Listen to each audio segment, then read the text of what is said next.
Pengetahuan Anda kurang sekali soal demokrasi. Jadi hentikan segala macam cewek-cewekmu itu, akan kelihatan Anda dungu kelihatannya tuh. Saya menghormati founding father saya. Ya, tentu Founding fathersmu tidak mau dihormati oleh orang dungu. ngelantur, ngebacot. Tapi faktanya kerja-kerja saya jauh bermanfaat untuk kepentingan bangsa dan negara. Dan saya menyelamatkan ratusan triliun aset negara. Jadi kalau Bisa dibantah. ya boleh aja bantah, tapi Saya ada ilmu untuk membantah. yes, ya, saya terangkan. Seolah-olah ini kebenaran dari Rocky itu mutlak. Seolah-olah itu wahyu. Tidak. Di mana di seluruh dunia ada koalisi yang 2 jam kemudian berubah tuh. Jadi Anda nggak ngerti artinya koalisi itu. Itu dungunya di situ tuh. Artinya dadu itu sekarang dipakai oleh iblis. Dadu itu namanya 20%. Jadi kalian bersama iblis menggali kuburan kalian sendiri. Terima kasih. Slide PowerPoint tadi. Orang yang suka bikin PowerPoint biasanya nggak punya power dan nggak punya poin sebetulnya.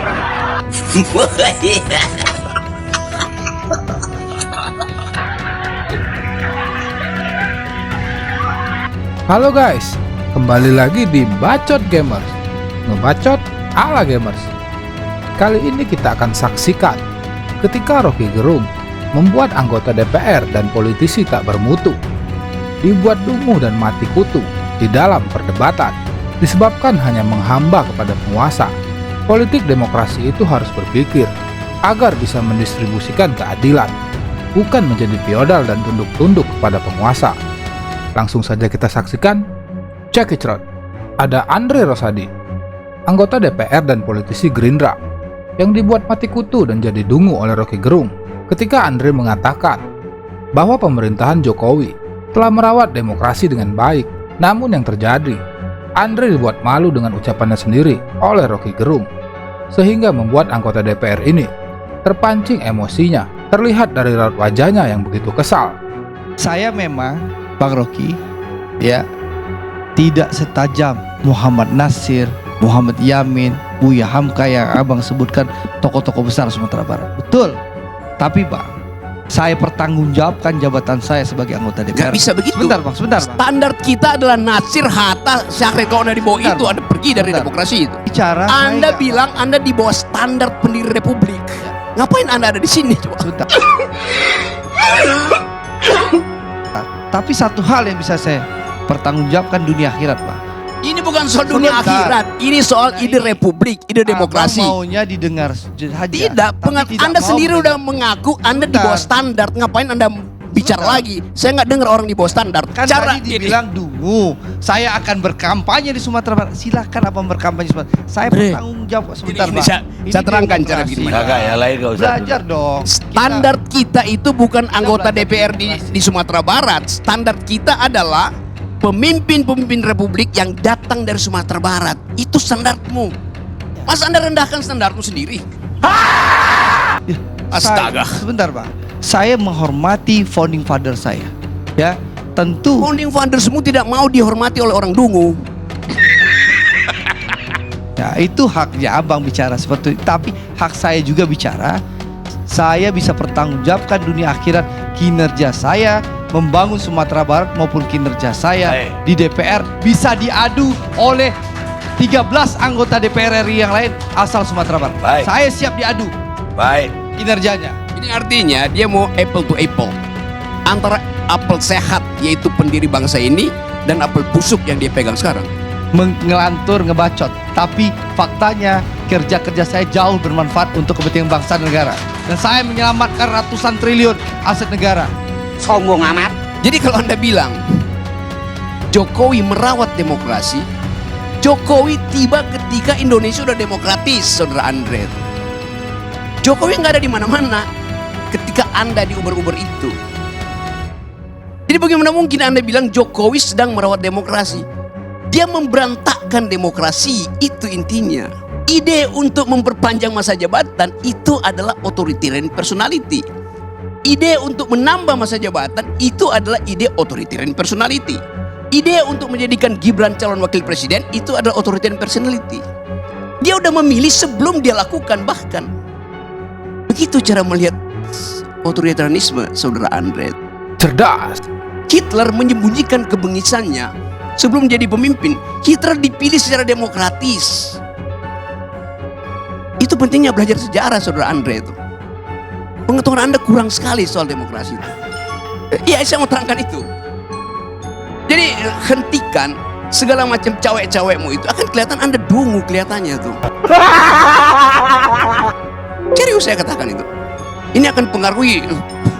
Kalau Anda masih begini terus, saya kampanye di wilayah Anda di Padang itu, jangan pilih Andre, karena dia tidak setajam pikiran Sultan Syahrir, tidak setajam pikiran Natsir, tidak setajam pikiran Buya Hamka. Itu masalahnya. Selanjutnya, ada Effendi Hoiri, politisi Partai Nasdem, yang dibuat mati kutu dan jadi dungu oleh Rocky Gerung soal koalisi dadakan Partai Nasdem dengan Partai Kebangkitan Bangsa ketika mengusung Anies dan Caimin sebagai Capres dan Cawapres 2024 yang lalu. Padahal sebelumnya, Anies dan AHY yang akan diusung oleh Partai Nasdem. Jadi begitu kualitasnya berubah, kuantitas juga berubah. Dasarnya. Oke ya, saya coba cari kata penutup ya. Masih bisa dibantah. Ya boleh aja bantah, tapi Saya ada ilmu untuk membantah. yes, ya. Saya terangkan pelan-pelan. Gak, kata penutup aja. Jadi kalau dikatakan apakah kalau Anies menang akan ada perubahan? Tidak. Tidak seperti yang dibayangkan waktu bersama-sama dengan Demokrat. Memang ada perubahan, tetapi kualitasnya udah berubah. Al-Muhafadzatu. Sebentar. Ya, Ini gitu. jadi Iya. jangan memaksakan seolah-olah konsep Bung Rocky itu satu konsep perubahan yang paling mutlak. Ada konsep lain dan ini menjadi pilihan kami.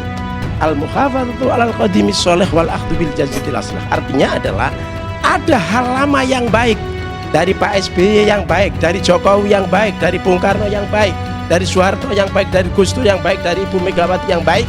Itu kita pertahankan, kita lanjutkan.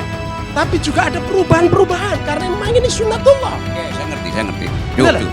Jadi jangan memaksakan satu konsep seolah-olah ini otomatis salah, otomatis ini tidak ini jangan begitulah. Nggak ada ilmu pengetahuannya mutlak, semuanya relatif. Karena itu jangan memaksakan suatu kehendak seolah-olah Bang Rocky di mana Nabi. Saya salut dengan pikiran-pikirannya, tapi ada hal-hal yang saya terkesan memaksakan seolah-olah ini kebenaran dari Rocky itu mutlak, seolah-olah itu wahyu. Tidak. Relatif apa yang dibawakan itu. Anda pakai kata relatif itu. Lalu Anda kritik saya, Anda jadi absolut. Loh, Anda bilang semua relatif. Bahkan ya justru itu poin Anda juga, bahwa Caimin itu mengutip semacam sejarah dari NU. Itu absolut apa relatif? Yes. Ya udah, kalau gitu dengan ya karena itu saya mau terangkan versi ini. Tapi ide koalisi itu adalah single paradigm. Itu dasarnya tuh. Jelas itu PDIP punya. Di mana di seluruh dunia ada koalisi yang 2 jam kemudian berubah tuh. Jadi Anda nggak ngerti artinya koalisi itu. Itu dungunya di situ tuh.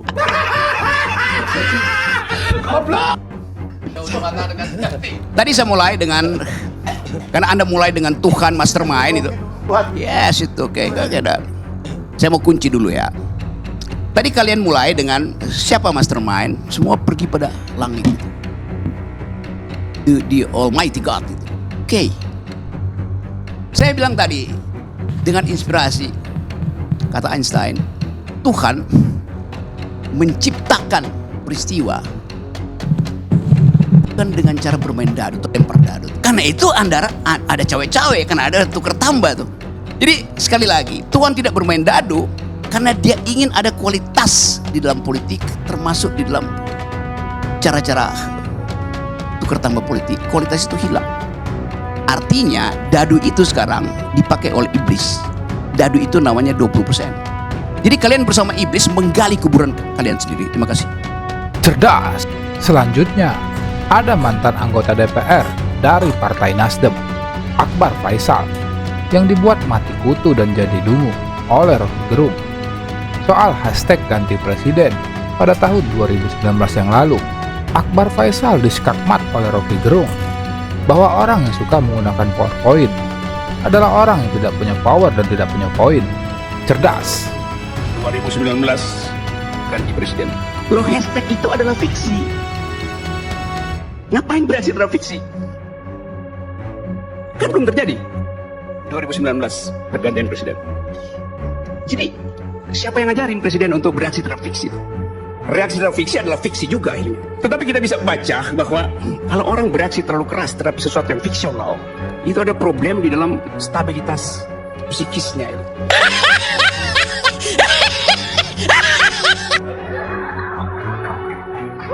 Silakan Mas Arya kalau mau jawab dulu. Saya jawab. Gini, baru kali ini saya mau mendebat Pak Rocky Gerung karena menurut saya kali ini memang harus Anda mendekatkan sesuatu juga. Oke. Ya, mengatakan bahwa reaksi yang apa tadi istilahnya itu? Iya, fiksi dan segala macam. Masalahnya adalah saya juga memahami apa yang disebut dengan agenda setting. Itu gurunya di samping Anda itu, Salemba School itu. Effendi Ghazali mengajarkan saya itu. Jadi fiksi kemudian itu yang Anda minta untuk tidak kita tanggapi secara berlebihan, itu sebenarnya adalah sebuah agenda setting. Dan agenda setting itu adalah untuk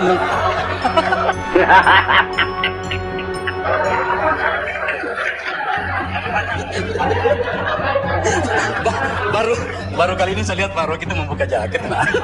Pak Rocky Gerung pada banyak bagian kritikan saya nikmati.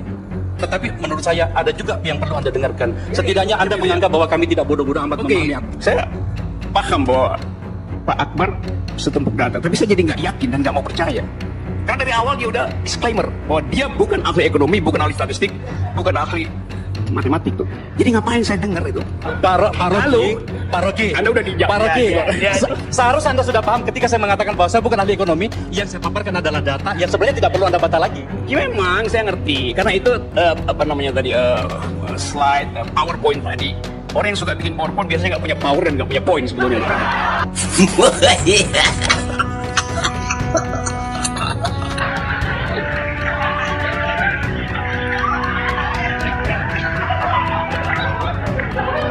Apalagi Drop komen dikit. sudah ada no. Bukan saya cuma komen bisa, bahwa saya sanggup. logikanya keren. Selanjutnya, ada Junimat Girsang, anggota DPR dari PDIP, dibuat mati kutu dan jadi dungu oleh Rocky Gerung soal maju mundurnya izin FPI. Rocky Gerung mengatakan, di mana otak Junimat Girsang sebagai anggota DPR yang mengucapkan perkataan yang bisa menyebabkan keakraban berwarga negara terganggu. Karena setiap kata dan ucapan anggota DPR bisa kita uji kebenarannya. Kan seluruh kalimat yang dikeluarkan oleh anggota DPR kan mesti bisa diuji. Nanti pada waktunya dia akan membahayakan negara. Nanti 2 menit sebelum akhirat itu.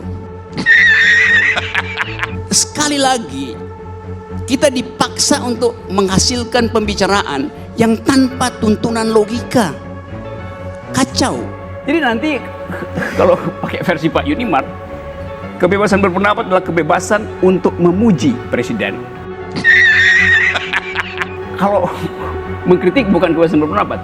Dua-duanya statusnya saya kira pendapat. begini ya, Bung Rocky, saya kira begini ya. Kalau disebut kebebasan berekspresi, bukan berarti kita melakukan fitnah dalam tanda petik.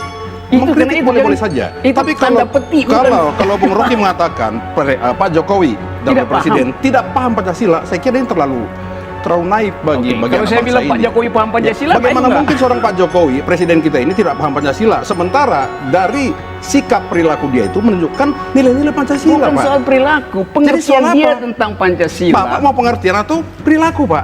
Saya begini, saya hormati pendapat Pak Ya kan? Junimart. Kita mau pengertian itu apa? Benar, Kan begitu. Gini ya, saya terangin pelan-pelan ya. Kita jangan berhayal, Oke. Pak. Saya tidak berhayal. Saya kasih tahu poin saya ya. Kita lihat realita, jangan hayalan terus. Punya pendapat Jokowi paham Pancasila. Pendapat Junimart menghina saya. Karena bagi saya dia tidak paham. Kan dulunya pendapat kan. Anda mesti buktikan bahwa Pak Jokowi paham Pancasila. Saya bisa buktikan bahwa Pak Jokowi tidak paham Pancasila. Dua-duanya pendapat statusnya. Cerdas. Jadi jangan kasih emosi di situ. Itu cuma Bukan pendapat. emosi, Pak. Bukan emosi. Sekarang begini, Pak. Yang terakhir, ada Irma Suryani, anggota DPR dari Partai Nasdem, yang dibuat mati kutu dan jadi dungu oleh Rocky Gerung.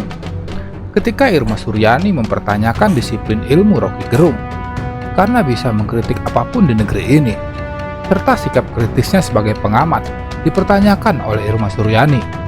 Namun Rocky hanya menjawab singkat, padat dan berisi, yang membuat Irma ditertawakan oleh para penonton. Saya mau tanya, disiplin ilmunya apa sih sebenarnya gitu? Kok kayaknya semua bisa dia komentari seenak-enak udelnya ngomong di ELC ini dari saya pertama kali nonton, tapi nggak ada satupun yang menurut saya beliau ini lakukan secara fair. Anda sebagai sebagai pengamat harusnya berdiri di tengah. Nggak pas Anda berkomentar seperti itu. Karena yang Anda lakukan adalah provokasi. Yang benar? Ya yang benar itu Bapak bersikap fair. Bersikap fair artinya pro Jokowi? Oh enggak. Oh, oke. Enggak. Ketika